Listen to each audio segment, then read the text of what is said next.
주님과 함께 복된 일상을 살아가기를 꿈꾸는 여러분을 즐거운 식탁에 초대합니다. 이 식탁에 앉아 이전에 죄된 것은 다 내려놓고 겸손의 마음으로 주님을 함께 예배합시다. 주님께서 여러분과 함께, 목사님과도 함께 여러분의 마음을 주님께 높이 드십시오. 우리가 주님을 향해 우리의 마음을 높이 듭니다. 주님께 감사드립시다. 주님께 감사와 찬양을 드리니 마땅하고 옳은 일입니다. 우리 다 함께 침묵하며 지난 한 주를 돌아봅시다. 기쁘고 감사했던 일, 화가 나고 속상했던 일, 마음이 외롭고 피곤했던 일, 그 모두를 주님께 가지고 나아갑시다.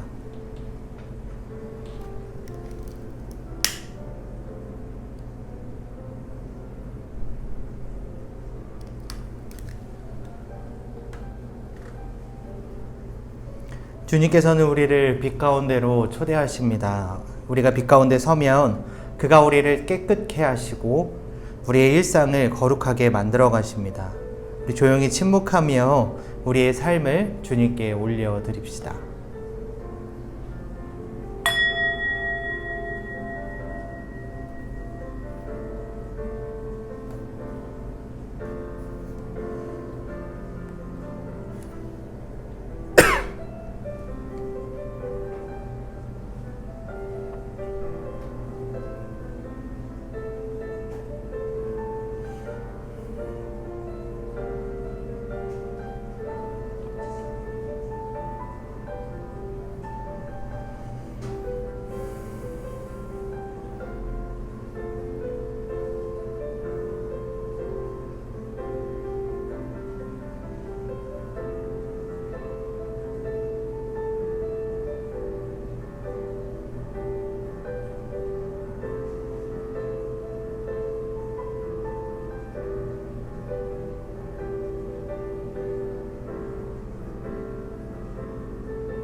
사랑과 은혜의 하나님, 감사를 드립니다. 우리의 삶의 자리에서 이 시간 주님을 예배하기 위해 이 자리에 모였습니다. 주님께서 우리의 예배 가운데 함께 하시고, 예배 가운데 우리에게 말씀하여 주시고, 예배 가운데 우리와 동행하여 주시옵소서. 우리의 예배를 주님께서 기뻐 받아 주시고, 우리의 삶이 늘 예배와 같은 아름다운 삶이 되게 하시고, 늘 예배와 같은 아름다운 주님과의 동행이 될 수 있도록 주님 인도하여 주시옵소서. 늘 우리가 주님 보시기에 부족하고 연약할지라도 주님께서 우리의 삶의 주인 되어 주셔서, 우리의 삶에 동행하여 주셔서 우리가 주님께 영광 돌리는 귀하고 복된 삶이 될 수 있도록 주님 인도하여 주시옵소서. 예수님의 이름으로 기도드립니다. 아멘. 오늘 하나님께서 우리에게 주시는 말씀은 마가복음 6장의 말씀입니다. 우리 지금부터 함께 필사하실 텐데 6장의 말씀이 좀 굉장히 깁니다.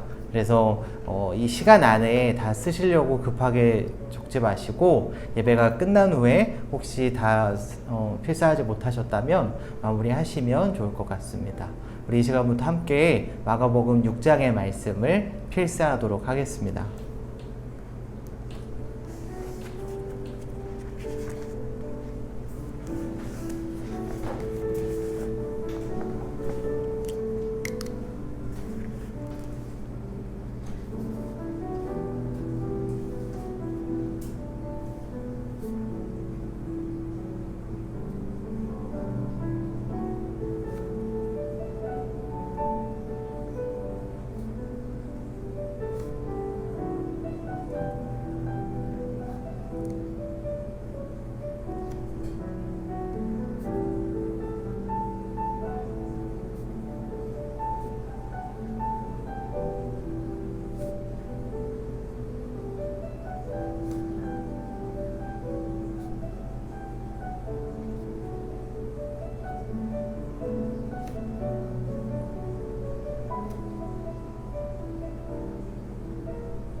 남은 말씀들은 예배가 끝난 후에 마저 필사를 이어가시면 좋을 것 같습니다. 오늘 우리에게 주시는 본문 말씀은 마가복음 6장의 말씀입니다.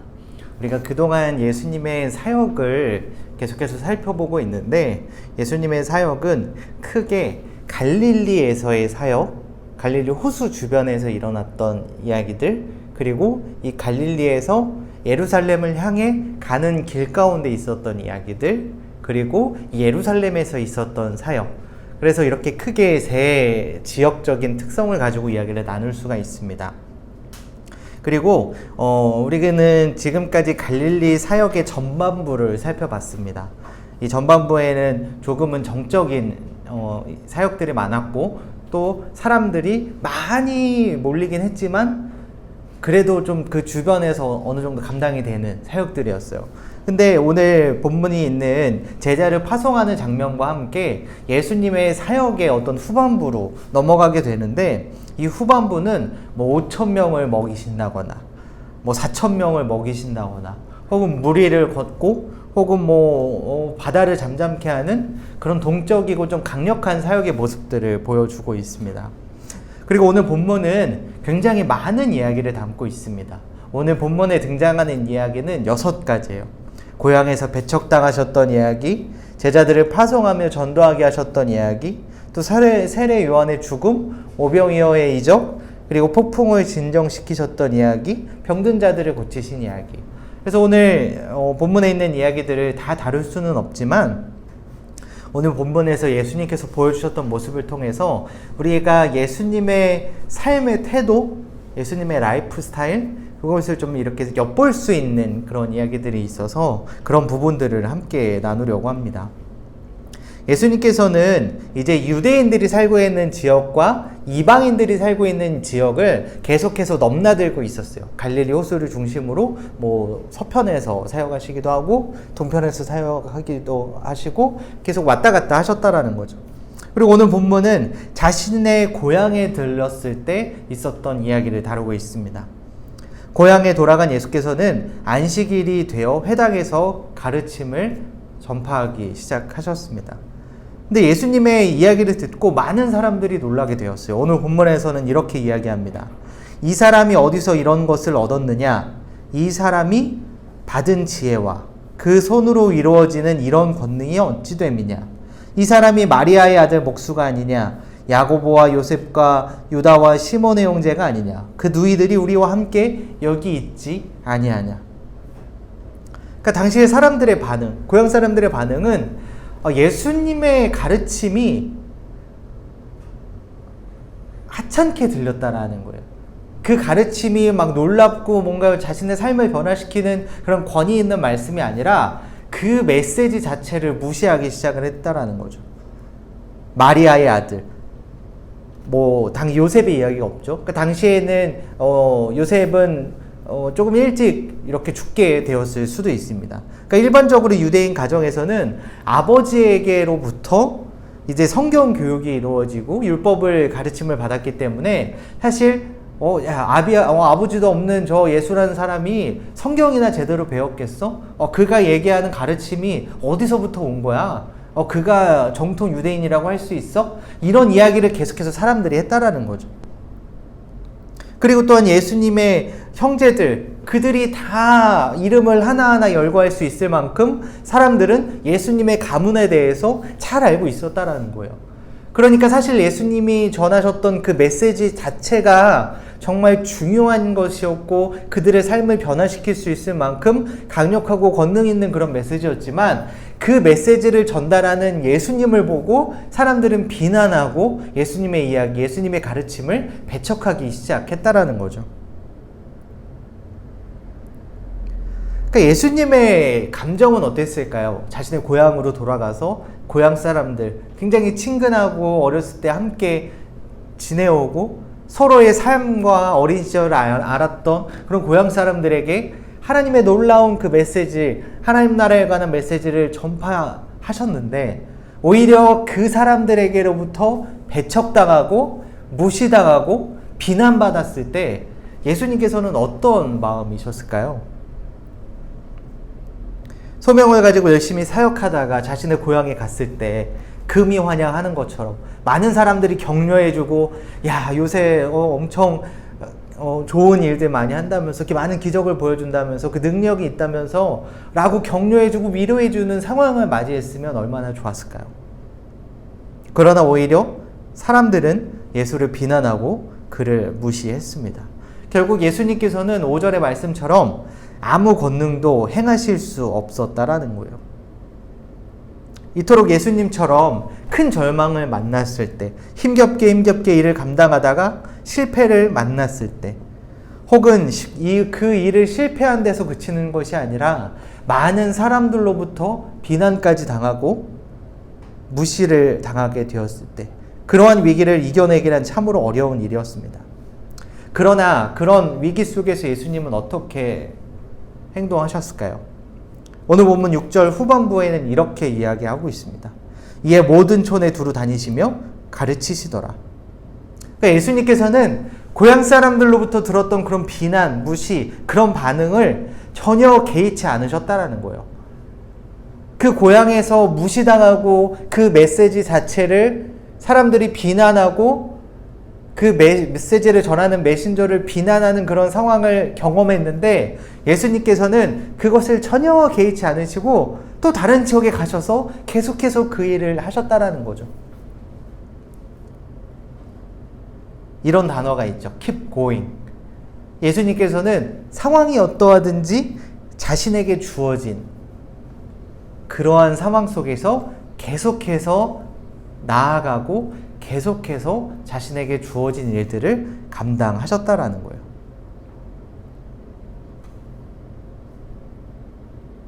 이러한 예수님의 삶의 태도는 우리의 삶에도 동일하게 적용되어야 합니다. 계속해서 우리에게 주어진 일들을 감당해 나가는 것. 또한 이러한 태도는 제자들에게도 동등하게 요청되었습니다. 예수님께서 그 이후에 제자들을 파송하시면서 이렇게 말씀을 하세요. 여행을 위하여 지팡이 외에는 양식이나 배낭이나 전대의 돈이나 아무것도 가지지 말며 신만 신고 두벌옷도 입지 말라 하시고, 또 이르시되 어디서든지 누구의 집에 들어가거든 그곳을 떠나기까지 거기 유하라. 어느 곳에서든지 너희를 영접하지 아니하고 너희 말을 듣지도 아니하거든 거기서 나갈 때에 발 아래 먼지를 떨어버려 그들에게 증거를 삼으라. 이 발 아래 먼지를 떨어버리는 행위는 그들이 하나님의 메시지를 거부한 일에 대해서 그 마을이 하나님께 책임을 지게 된다라는 것을 선포하는 것을 의미한다라는 거예요. 그러니까 예수님께서는 제자들에게 권능을 주시고 그들을 파송하시면서 그들에게 말씀하셨던 것 중에 하나는, 제자들이 감당할 수 있는 일들은 열심히 감당하고 정말 최선을 다해서 그것을 해야 하지만 그것을 할 수 없는 일들도 있음을 분명히 이야기하고 있다는 거예요. 그러니까 자신이 감당할 수 있는 일이 있고 감당하지 못하는 일이 있다는 거죠. 예수님께서 계속해서 자신의 사명을 지켜나가고 사람들의 반응에 휘둘리지 않고 나아가셨던 것처럼 우리에게도 맡겨지는 일들, 주어지는 일들을 정말 최선을 다해서 열심을 다해서 감당해야만 합니다. 그와 동시에 우리가 기억해야 할 것은 무엇이냐면, 그럼에도 불구하고 우리가 할 수 없는 일들이 있다라는 거예요. 우리가 할 수 없는 일들, 우리에게 주어지지 않는 일들이 분명히 있음을 우리는 인정해야 한다는 거죠. 예수님께서는 하나님의 아들이셨지만 자신이 인간으로서 주어지는 한계, 그리고 그 한계를 계속해서 순응하시고 때로는 이해하고 그것을 넘어가셨던 모습들을 우리는 볼 수가 있습니다. 저와 여러분의 삶에도 이렇게 예수님처럼 계속해서 주어진 일들을 잘 감당하고 앞으로 나아가는 일들이 필요하고, 또 우리가 할 수 없는 일들은 하나님께 맡겨드리는 일들이 필요하다는 거예요. 그리고 저와 여러분의 삶 가운데 이 둘을 구별할 수 있는 지혜가 있게 되기를 소망합니다. 어떻게 보면 예수님은 지금 시대의 언어로 이야기한다면 가장 훌륭한 미니멀리스트라고 볼 수가 있어요. 가지고 소유하는 것 굉장히 절제하죠. 그리고 머무는 것, 한 곳에서 오래 머물고, 그러니까 많은 사람들이, 제자들도 기적을 행하면서 막 더 좋은 집에 사는 사람들이, 더 훌륭한 사람들이 자꾸 자신의 집에 데려가려고 하더라도 그냥 그곳에 머물라는 거예요. 누구를 실망시키지 않기 위해서. 그러니까 예수님께서 말씀하셨던 거는 삶에 굉장히 미니멀한 그런 삶을 이야기하셨다라는 거죠. 그리고 예수님께서는 자신에게 주어진 일들 가운데서도 굉장히 미니멀하게 그것을 분별하고 구별하여서 할 수 있는 일들은 열심히 감당하고, 또한 내가 할 수 없는 일들을 그거를 내가 해결하려고 붙잡고 한다기보다 내가 할 수 없는 일들은 하나님께 맡겨드리는 그러한 심플한 삶의 라이프 스타일을 선택하셨다는 거죠. 사실 이 둘을 구별하기는 쉽지 않습니다. 내가 일을 하다 보면 때로는 내가 할 수 있는 것만 같은 일들이 너무나도 많죠. 근데 그 중에 내가 할 수 없는 일들을 구별해서 하나님 앞에 기도하고 하나님께 맡겨드리는 것, 이 지혜가 저와 여러분의 삶에 있게 되기를 소망합니다. 또한 오늘 본문에는 오병이어에 관한 기적이 나옵니다. 이 오병이어에 관한 기적은 우리가 굉장히 많이 들어봤던 이적 중에 하나예요. 그리고 이 오병이어의 기적은 마태와 마가, 누가, 요한복음, 이 4개의 복음서가 모두 기록하고 있는 유일한 기적이기도 합니다. 그러니까 이 4개의 복음서가 모두가 다 기록하고 있는 이적이라는 것은 그만큼 또 중요한 이적이라는 거죠. 예수님께 가르침을 듣기 위해 나온 큰 무리를 먹이신 사건이었습니다. 이 떡을 먹은 남자가 5,000이라고 이야기해요. 그러니까 당시에는 사람이라고 뭔가 무리를 카운트할 때도 성인 남자만을 카운트했다라는 거예요. 그래서 그 자리에 있었던 남자가 5,000명이면 수많은 여성들이 있었을 것이고 또 수많은 어린 아이들이 있었다라는 거죠. 그러니까 어림잡아 한 2만 명 정도 되는 큰 무리들이 예수님의 가르침을 듣기 위해 나와왔습니다.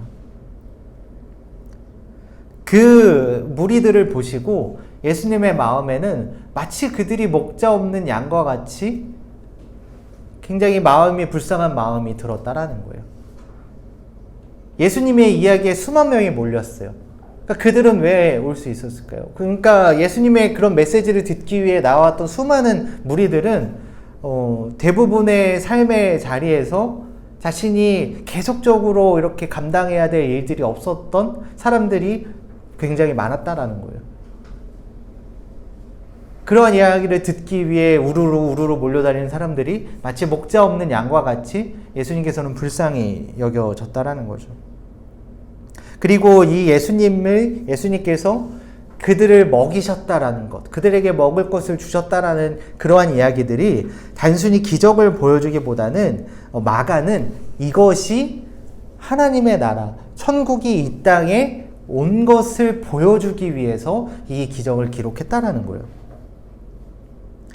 이렇게 예수님께서 보여주셨던 대중운동은 천국이 도래하는 것, 하나님 나라가 가까이 온 것, 하나님 나라의 삶을 누리는 이들에게 나타나는 일들을 보여주기 위해서 이 오병이어의 기적을 보여주셨다라는 거죠.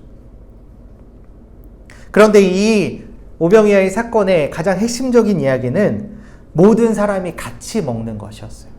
그리고 나누는 세상, 섬기는 세상, 이러한 것들을 복합적으로 보여주게 되었다라는 거죠. 그리고 이들을 함께 먹기 위해서 필요했던 것은 제자들은 먹을 것을 사오자고 이야기했고 사람들을 보내서 자신들이 주변에 흩어져서 먹게 하자라고 이야기를 했는데 예수님께서는 그들에게 먹을 것을 주시는데 그 먹을 것을 주시는 방법이 있는 것을 함께 나누는 것이었다라는 거죠. 예수님께서 보여주시는 그 하나님의 나라는 이 땅 가운데서 우리가 함께 먹을 것을 나누는 것. 그로 인해서 가난한 사람이나 부한 사람이나 먹을 것이 있는 사람이나 없는 사람이나 모두가 배불리 먹게 되는 것. 그것이 바로 하나님 나라의 삶이라는 것을 예수님께서는 보여주셨다라는 거죠. 그리고 예수님께서는 그 기적을 보여주시고 난 뒤에 하셨던 행동이 있습니다. 45절에서 46절 말씀을 보면 예수께서 즉시 제자들을 재촉하사 자기가 무리를 보내는 동안에 배 타고 앞서 건너편 벳세다로 가게 하시고 무리를 작별하신 후에 기도하러 산으로 가시니라. 사실 이 이야기는 굉장히 간결하게 오병이어 기적의 끝을 마무리를 장면을 보여주는 것이지만 예수님께서는 수만 명의 사람들을 먹이셨죠. 그들에게 먹을 것을 주셨죠. 이 사람들을 제자들과 함께 먹이신 다음에 제자들은 먼저 다른 지역에 보냈어요. 그러고 나서 예수님께서 이들을 다시금 삶의 자리로 흩으셨다라는 거예요. 사실 이러한 행동들이 더 어려운 일들이었어요. 마가가 특히나 이 오병이어 기적 앞에 세례 요한의 죽음의 이야기를 다뤘냐면 그 세례 요한의 죽음의 이야기를 담으면서 그 헤롯 왕궁에 살던 그 수많은 사람들이 배불리 먹는 그런 모습과 또 수많은 사람들이 배고파서 대부분의 민중들이 배고파하고 굶주려 있는 그런 모습들을 극렬하게 대비시켜서 마가는 기록을 하고 있는 거예요. 그러니까 사실 예수님으로부터 먹을 것을 받았던 사람들은 수많은 무리들은 정말 저 사람이 우리의 리더구나. 우리를 배고프게 하는, 우리를 굶주리게 하는 저 지배 체제를 우리가 몰아내자. 예수님과 함께 예루살렘으로 향해 나아가서 우리 그들의 체제를 변화시키자. 우리 반란을 꾀하자. 라고 사람들은 이야기했을 거라는 거예요. 그런데 예수님께서는 이들을 다시금 삶의 자리로 계속해서 보내셨다라는 거죠. 우리가 지난주 말씀에도 예수님께서는 기적을 해가시고 다시금 삶의 자리로 사람들을 보내셨죠. 그러니까 늘 예수님께서는 많은 이들을 목자와 같이 이끄셨지만 그들이 예수님과만 함께 있는 것을 원치 않으셨다라는 거예요. 다시금 삶의 자리로 돌아가서 그들의 삶을 더욱더 건강하게 세워나가기를 원하셨다라는 거죠.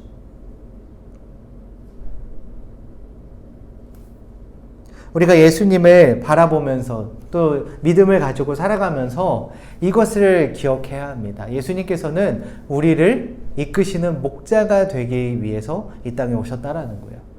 그리고 많은 이들이 정처 없이 여기에 흔들리고 저기에 흔들리고 또 굶주리며 자신의 삶의 어려운 문제들을 감당하기 위해서 분주하게 노력하는 이들을 보면서 그들에게 친히 목자가 되어주셨다는 거죠. 나아갈 방향을 알려주셨다는 것이죠.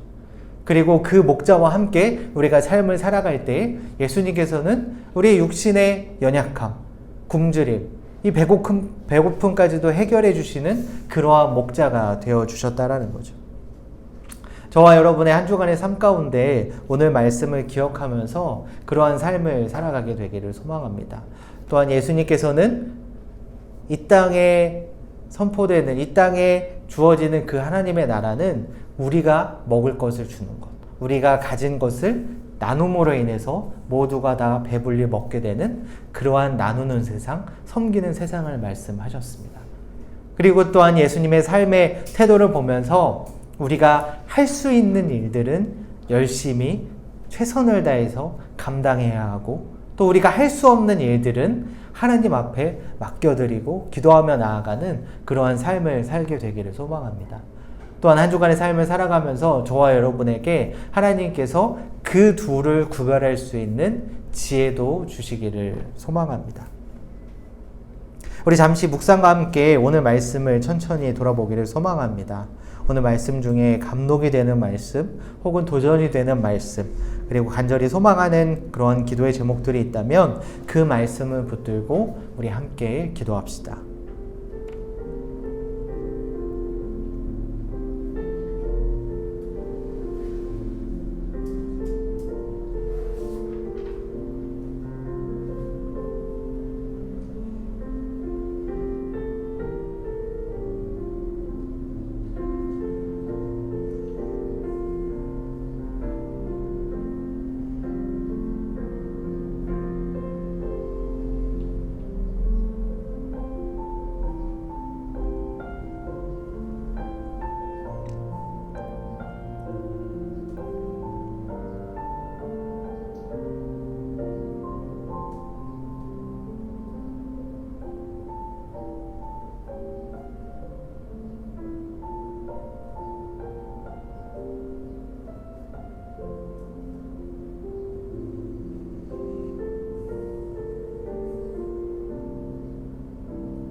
사랑과 은혜의 하나님 감사를 드립니다.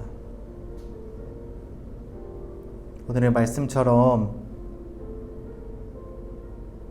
우리가 목자 없는 양과 같이 어디로 갈지 방향을 알지 못하고 헤맬 때 주님께서 친히 우리의 목자가 되어 주셨음을 믿음으로 고백합니다.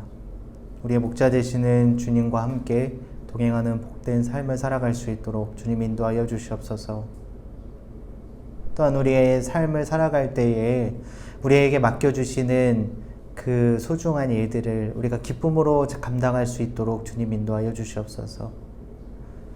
또한 우리가 삶을 살다가 우리가 감당하지 못하는 일들을 만날 때에 그것 때문에 주저앉아 슬퍼하며 어려워하는 것이 아니라 하나님께 맡겨드릴 수 있는 우리의 믿음을 허락하여 주시옵소서. 우리가 하나님께 맡겨드릴 때에 하나님께서 그 시험을 감당할 수 있는 시험으로 변화시켜 주시고 또한 그 시험을 이겨낼 수 있도록 능력도 허락하여 주시고 또한 우리가 이겨내고 감당할 수 없는 시험이라면 그 시험을 피할 수 있는 길도 주님께서 우리의 삶 가운데 허락하여 주시옵소서.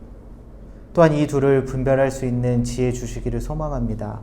하나님께서 우리에게 늘 지혜를 허락하여 주시고 지혜 주셔서 우리가 열심으로 감당해야 하는 일들과 하나님께 맡겨드려야 하는 일들을 지혜롭게 구별할 수 있는 믿음도 우리에게 허락하여 주시옵소서.